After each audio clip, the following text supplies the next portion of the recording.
هو ايه اللي انتي بتقوليه ده يا تقى؟ عايزة تتطلقي؟ انتي مجنونة؟ انت ازاي بتتكلم معايا كده بكل عين بجحة؟ انت مش مكسوف من نفسك؟ انا اسف يا حبيبتي، ومش هتتكرر تاني. صدقني، مرة زي مليون مرة يا عمرو.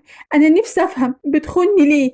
انا قصرت معاك في ايه؟ ما قصرتيش يا حبيبتي، انا اللي غلطان وحقك عليا. انت انسان مريض، انا مش هعيش معاك لحظة واحدة. انا مش طايقاك ولا طايقة بيتك يا اخي. عشان خاطري حاولي تسامحيني. سيبني يا عمرو، انا مش عايزه اكمل مع انسان خاين زيك. طيب عشان خاطر ابننا ما تجيبش سيره ابنك على لسانك. انا هربيه لوحدي وهخليه احسن منك ومش هطلعه خاين زيك. استني يا تقى، بكلمك بقولك. انا اسف، سامحيني. ونزلت تقى وهي بتعيط وابنها معاها، وعمرو بيجري وراهم. وهي نازله، مصطفى كان طالع على السلم وقال: في ايه يا جماعه؟ في ايه يا استاذ عمرو؟ مفيش حاجة. ما تقوله ولا مكسوف من عمايلك يا بيه؟ اهدوا بس يا جماعة، اتفضلوا ادخلوا. اهلا وسهلا. بعد اذنك يا استاذ مصطفى، ما تتكلمش معاه، ده واحد خاين. كفاية بقى يا تقى. طيب ممكن تصلوا على النبي كده؟ عليه افضل الصلاة والسلام. يلا اتفضلوا ادخلوا. ويا آية تعالي خدي مدام تقى. مالك يا حبيبتي؟ تعالي. ادخل يا استاذ عمرو. في ايه خير؟ يمكن اقدر اساعدك. بص يا سيدي، تقى مراتي هكرت الواتس بتاعي وعرفت اني بكلم واحدة عليها. يا خبر! وبعدين؟ ولا قبلين يا سيدي، عايزة تتطلق. طيب الكلام اللي شافته كلام عادي ولا طبعا غلطان طبعا يا عمرو. انت ازاي تعمل كده؟ انت عندك بيت وابنك. اللي حصل بقى اعمل ايه يعني؟ طيب اهدى كده وكل حاجة هتتحل ان شاء الله. بصي يا ستي، هو ده كل اللي حصل. ليكي حق طبعا، بس قوليلي هكرتي الواتس بتاعه ازاي يا قروبة؟ تحب اقولك تهكري الواتس بتاع جوزك ازاي؟ هو ينفع؟ اه طبعا. طيب خدي تليفوني اهو. اسمع يا عمرو، انت توعدها انك مش هتعمل كده تاني، وتصالحها وتجيب لها هدية كمان. بصي يا تقى، محدش بيستحمل حد يا حبيبتي، وده ابو ابنك، وحاولي تغيري منه وشوفي بيحب ايه واعمليه. انت شايفة كده يا آية؟ ايوه طبعا، خراب البيت مش سهل يا حبيبتي، وهو دلوقتي عرف غلطته ويمكن يتغير. بس انت أدبيه، بس اوعي تسيبي بيتك. خلاص يا حبيبتي ماشي. بقولك ايه، لو اكتشفتي حاجة تعالي قوليلي على طول، اكيد طبعا هاجي واحكيلك. ماشي يا ستي. خلاص يا مدام تقى، هو غلطان وندمان وعرف غلطه كويس.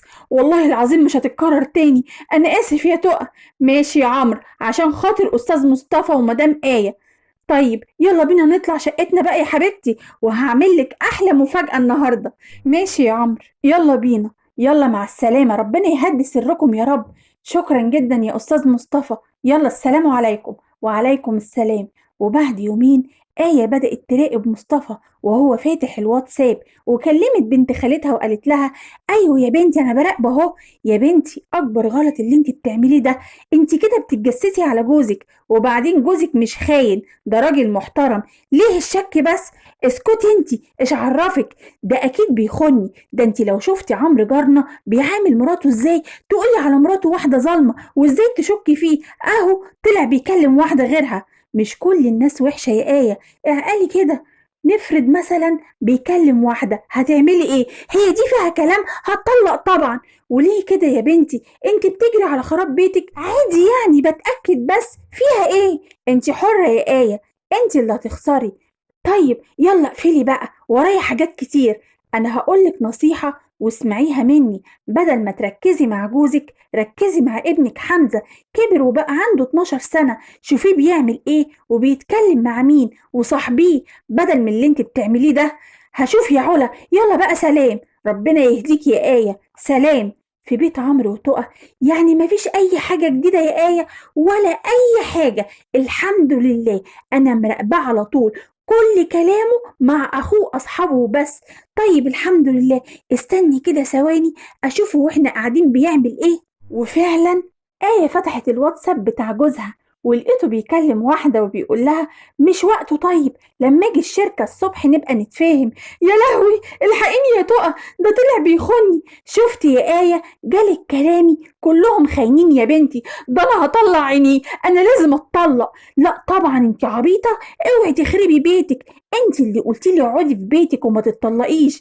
انا مش عارفه انا قصرت معاه في ايه يا ربي.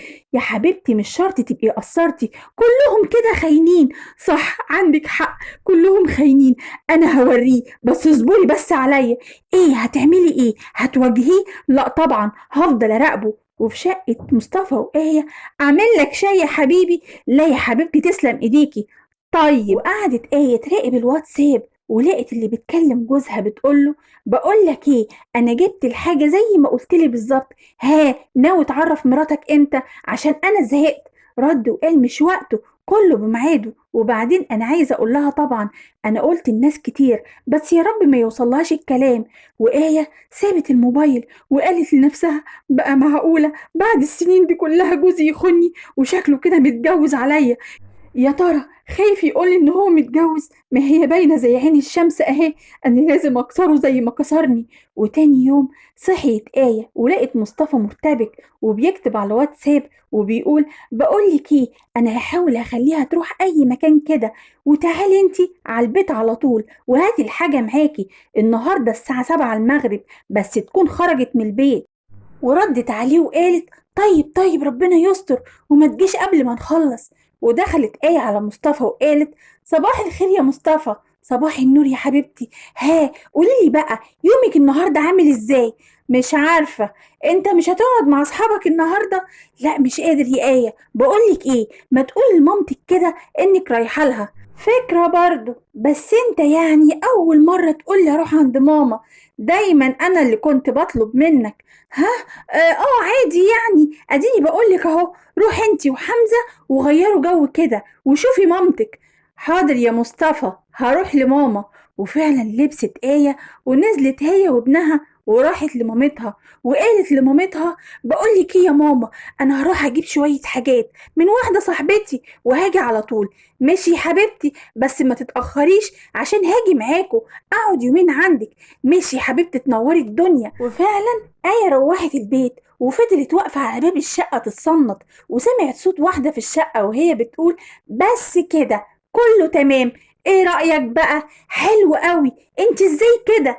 اي خدمة يا سيدي. شفت انت الكلام ده على النت قبل كده؟ لا والله، بس الصراحة حلو قوي، ودي مش هتبقى اول مرة. وفجأة زقت آية باب الشقة بدون اي تفاهم وقالت: يا خاين يا سافل، مين دي؟ وطبعا حضرتك اللي عامل لها كل ده، بلالين وتورت وجاتوهات، وايه كمان عامل لها عشا رومانسي؟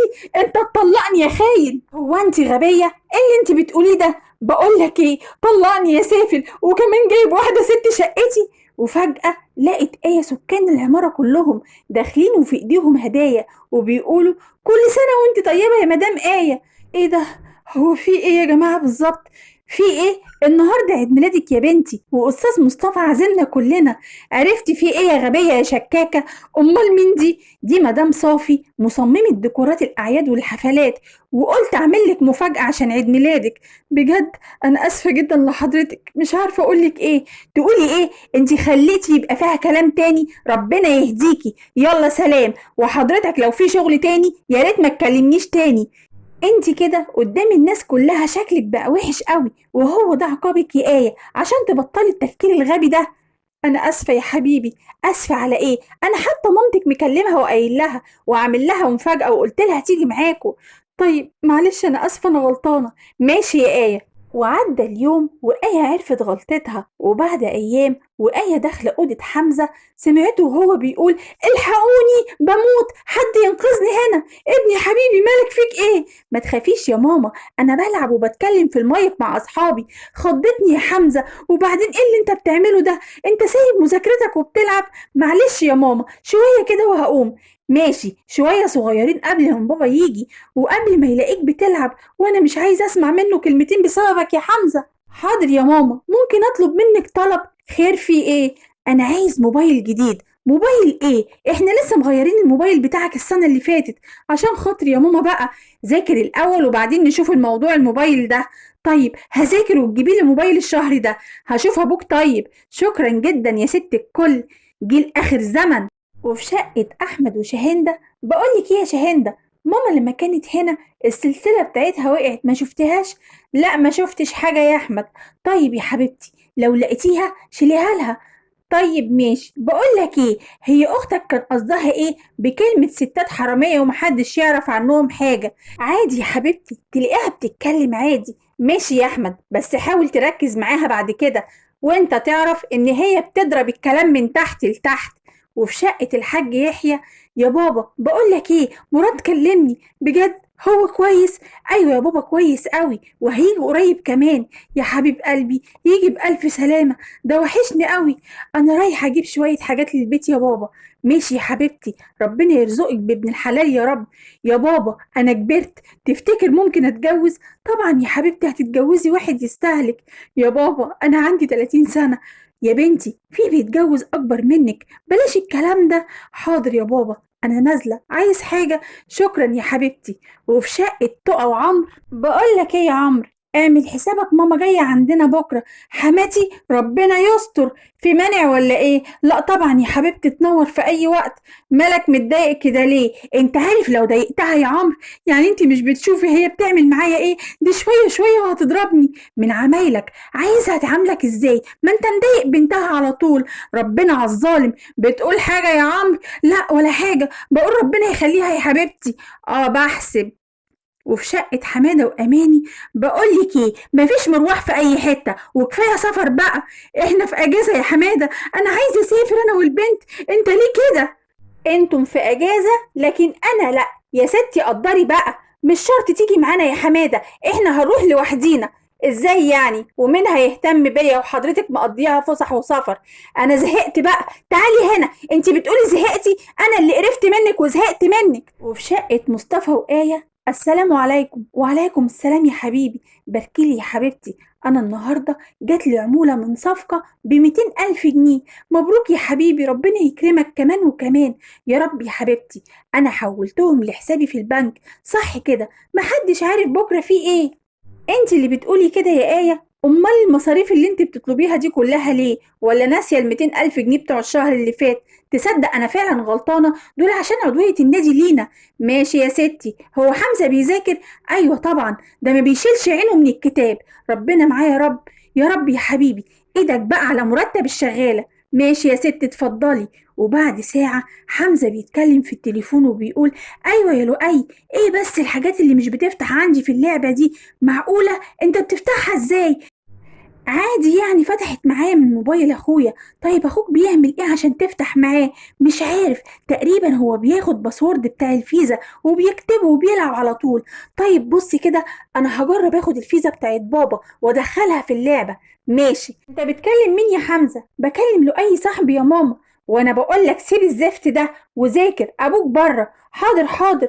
وفعلا اخد حمزة الفيزا بتاعت البنك من محفظة باباه، ودخل الكود وفتح اللعبة، وكلم صاحبه وقال له: الو، ايوه يا لؤي، انا دخلت الكود وفتحت اللعبه زي ما قلت لي بالظبط. حلو قوي، يلا بقى نلعب سوا. طيب يلا سلام، عشان اروح احط الفيزا مكانها.